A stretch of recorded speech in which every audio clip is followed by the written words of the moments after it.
What's up guys, it's Celeste, and I've been looking through all of the ideas that you guys gave me for videos about being aromantic, and I've selected a couple that I'm going to combine into this first video, which is basically about like my history as an aromantic person and how I ended up in the relationship that I'm in. I figured that this would be a good place to start because it's about history, and that way when I go into the other questions that are more about my current experience as an aromantic person and my current relationship and like, I don't know, like how other people see me and stuff like that, then you'll have some context for that. So the questions that I'm going to answer are from Sophie Catherine and AG, and I'll go ahead and just like read both of them now, and I'll just kind of combine them and talk about them both at the same time. So Sophie Catherine wanted to know, have you spent a lot of time single or were you in multiple relationships throughout your life? And AG asked me to talk about the evolution of how my romantic relationship became a platonic one. So just for a little bit of background, if you haven't watched my other videos, I'm 35 years old and I first started identifying as asexual when I was about 29 and aromantic when I was, I'll say 33.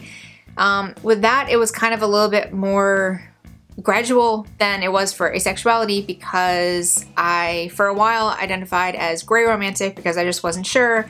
And so I can't remember exactly when I sort of settled on just aromantic, but it was, I think, around the time I was 33, so a couple years ago. And at the same time, I have been in my current relationship, which is a marriage, since 2006, and we've been married since 2009.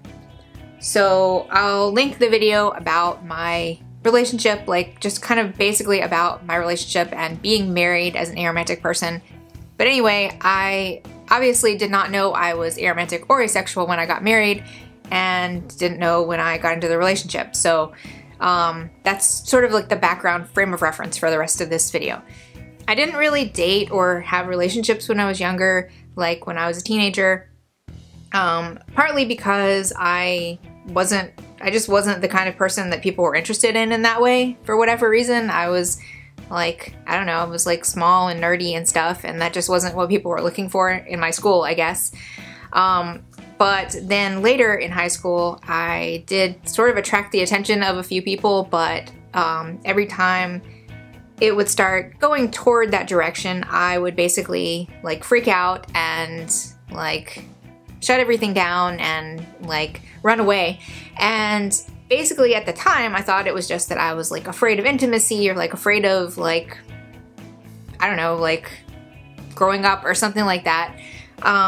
But now in hindsight I can recognize that it was that type of relationship was not really what I wanted, and I didn't really know how to express that, or I didn't know that that could be a thing because I definitely liked these people. One was a guy that I did a play with in high school. I was in drama club and he was in the play and I did costumes for the play. So we spent a lot of time backstage together and everything, and he was really nice and we totally got along. We had like this little connection and everything, and after the cast party for that play, he walked me out to my car and kissed me, and that was my first kiss. So I was in 11th grade at that time. But like immediately after that, basically, I like freaked out and I like wrote him this note telling him that I like couldn't like date him. Like he hadn't actually asked me to date him, but like it was clear that's where it was going. And so I like basically wrote him this note telling him that I like wasn't ready for that and everything. So I just like thought that I wasn't ready for it, but like I never was really ready for it because it just wasn't something that felt right to me. And then another one was a girl that I went to high school with that was also in drama, and she was a few years younger than me, but we were really close friends. Like she was one of my best friends at the time, and we just like had this really deep connection, and like, I don't know, it was just like this sort of buzzy feeling and everything. And then one time she was at my house and like very clearly wanted to kiss me, and I like seriously like freaked out and like had like, it wasn't like a panic attack, but I like basically like shut down and like just sat there like not exactly in the fetal position, but like almost like that, and was basically just like freaking out, and I just didn't know like what to do because I really liked her and she was one of my best friends, and like it wasn't like a thing where we were friends and she tried to make a move on me or something. Like there was definitely like a mutual connection there, but I don't know, like it was just something where it just didn't feel right to me. So those were the two probably like most like intense examples, but then other times there were people who like had a crush on me and like tried to like show interest or something, and I basically just kind of like told them no, and like I just felt really bad. Like I felt like I was like failing people or something for not wanting to date them, but it just wasn't really what I wanted. And then in college, the friend of one of my roommates somehow got a crush on me, even though like I barely knew him, but he asked me out on a date. So that was my first actual date. And the date was he took me to Bennigan's, and then we went to Barnes & Noble, and he bought me Ender's Game, which I didn't actually read for like, I think like 10 years or something. I had it around, I just never got around to reading it, but I finally did read it. But anyway, like that was like my romantic date, and like we didn't kiss or anything. It was just like, I don't know, it was just like we went to dinner and then to the bookstore. So it wasn't like really that romantic a thing, but it like obviously from his perspective was. So he was another person that I had to like let down, and I just felt like, I don't know, I felt like whatever. But like during all of this, I thought that I wanted to date people. I thought that I was attracted to people, and I thought that I don't know, I thought there was just something wrong with me, that I was just scared and that I was just like immature or something, and I would eventually get to a point where I would be ready for it and all that stuff. So flash forward a little bit to my first job after college, and I worked there for a year, and the job was a very difficult experience. The boss was abusive, and during the year that I worked there, I was the first person that they hired basically, and pretty much like during that year, I can't even remember how many people they went through, but they basically hired and fired like just tons of people during that time. And by the end of the year, I was the only one that was working there. Like I was the only one that was there that whole time. But the business was basically failing, and I don't know, whatever. But anyway, there was one other guy that worked there who they had hired during the time that I worked there. And he had actually gone to the same middle school as me, but I didn't know him then. I just knew like his name, I knew who he was. But he got a crush on me, and I like straight up told him that I didn't want to date anybody. I didn't want to date him.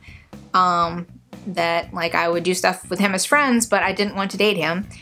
And he like still kind of pressured me, and then I basically like I just told him like over and over again, I don't want to date you. But like I didn't really have many other friends in the area at the time, because pretty much all my other friends from high school had moved away, and so I basically had like one other friend, like one of my best friends still lived in the area, but other than her, like I didn't know anybody else. So it seemed like, okay, well I can hang out with you, and like he was gonna like teach me how to like play guitar and all this stuff. So I was like, all right, fine, I'll come to your apartment.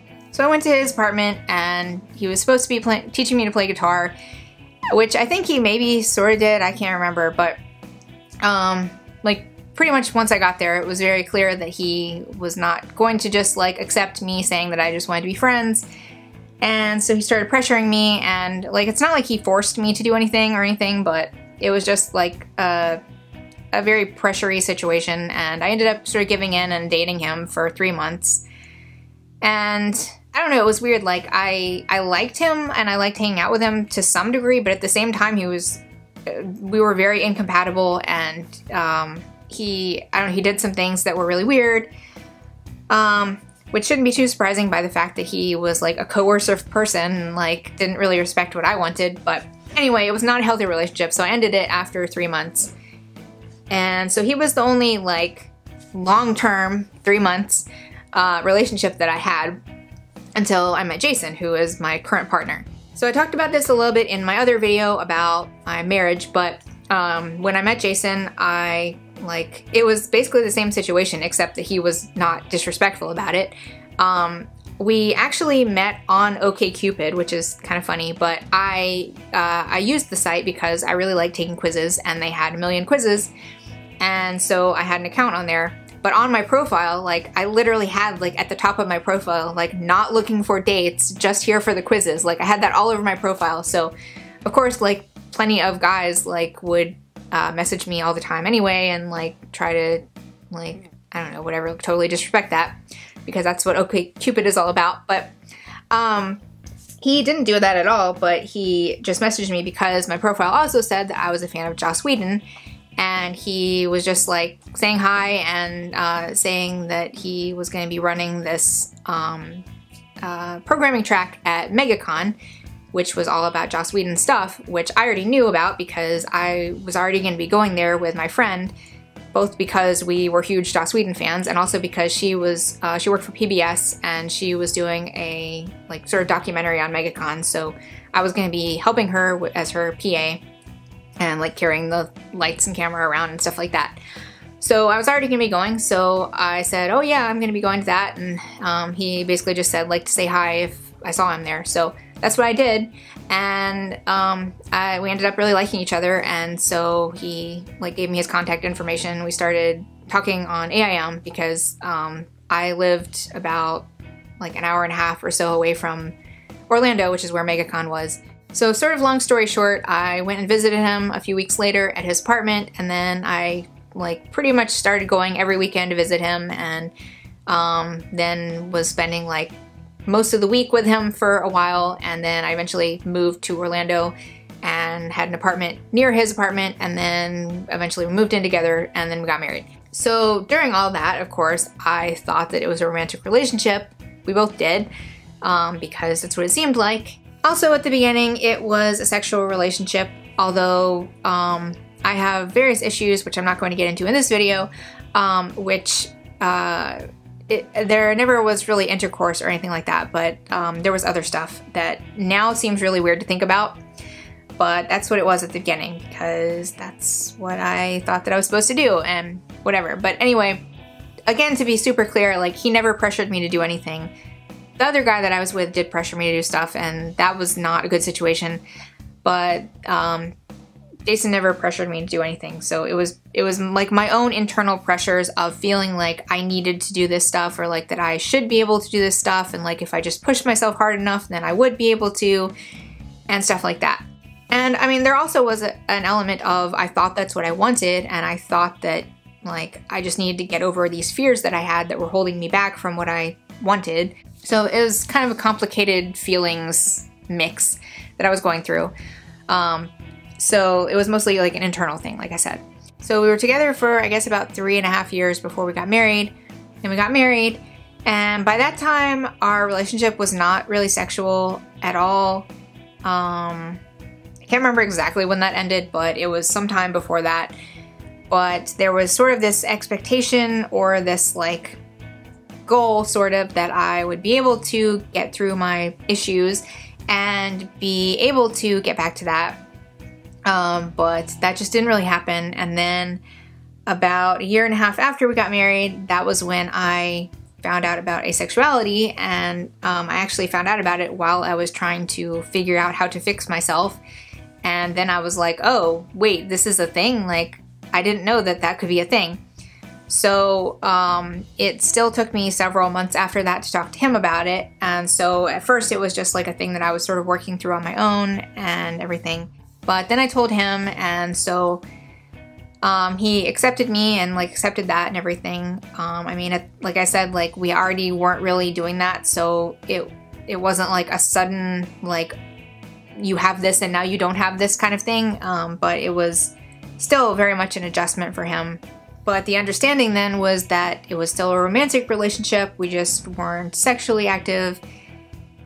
And so that stuff, it was a little bit more complicated to figure out and to work through together.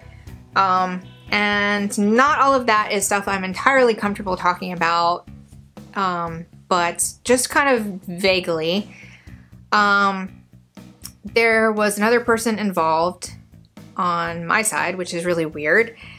It was somebody else that I got this really close relationship with online, and I had this like very deep connection with this other person, and that kind of like called everything into question about, I don't know, like my feelings and what my feelings were, and like whether they were romantic. for Jason or not, because at the time I already was identifying as gray romantic. I already wasn't sure if what I was feeling was romantic. And after I met this other person who I had this really strong feelings for, I then was like, oh, well, this feels more like romantic. So I guess what I felt for Jason wasn't romantic because it felt very strong, but it did not feel like this. It was a very different kind of feeling. So that was some issues that we had to work through. That whole ordeal was not a good thing for our relationship, obviously. I'm not in touch with that other person anymore. Things went badly there as well. But, like, again, I don't want to get into all of it, but we definitely have had periods where we thought that we needed to not be together anymore, that we needed to get a divorce, and that it was not going to be a good thing, and all this stuff, but we have been able to work through all that. Things are still not perfect with our relationship, and, like, it's still... being married is still not what we want, but we don't currently want to change anything about our arrangement exactly, so there's not really any reason for us to get divorced because we would lose so many, like, privileges, basically, of being married that we have in our society, which are, like, legal and financial things that we would lose, that, like, we're just not really willing to lose at this point. So I don't know if that entirely answered the question about the evolution of our relationship. I mean, it sort of did, but without getting into all the specifics of this really messy stuff that we went through, which I don't really want to get into, mostly because it doesn't just involve me. But without getting into all of that, it's kind of hard to talk about exactly how we ended up here, but during that period was when I realized that I was aromantic, which it was a really weird thing to go through, to not be sure if you feel romantic feelings for one person and then you meet somebody else that you feel like maybe you do, and somehow that makes you figure out that you are aromantic. Like, that doesn't really make sense, but it did for me. Like, that's how it worked for me. So it was during all that period that Jason and I worked through all this stuff because we were working through all this other relationship stuff, and it was a really huge adjustment for him. It was very difficult for him to accept for a while, but over that time he came to realize that he didn't feel those things for me anymore either. So while he does experience sexual and romantic attraction in general, and it was basically my identity and stuff that we went through that, like, influenced his feelings towards me, it's not currently a situation where, like, I just don't feel these things and so now he's, like, stuck in this relationship or anything like that. It is currently, like, a mutual thing where we are basically getting from each other what we want to get from each other. That's not to say that we are both getting what we want from, like, the world, like we both are getting all of our needs met. That's not really what's happening. But as far as how we feel about each other, I think that we both feel very similarly about each other, and it's a platonic thing. It's a very close thing. It's, like, not just another friendship or something like that. It's a very close feeling, close bond and everything, but there's not really anything romantic about it. So yeah. So I think that pretty well covers those two particular questions for this video. But I'm going to be trying to make the other ones fairly soon, although I have some other more timely videos that I need to be doing in the coming week or two. But I will get to all those eventually. And if you have any other questions about aromanticism or asexuality or my experiences or anything like that, you can always leave a comment below or message me or however you want to get in touch with me, and I would be happy to do my best to address all of those in videos. If you like this video, give it a thumbs up and subscribe to see more of my future content. Thank you so much for watching, and I'll see you guys next time.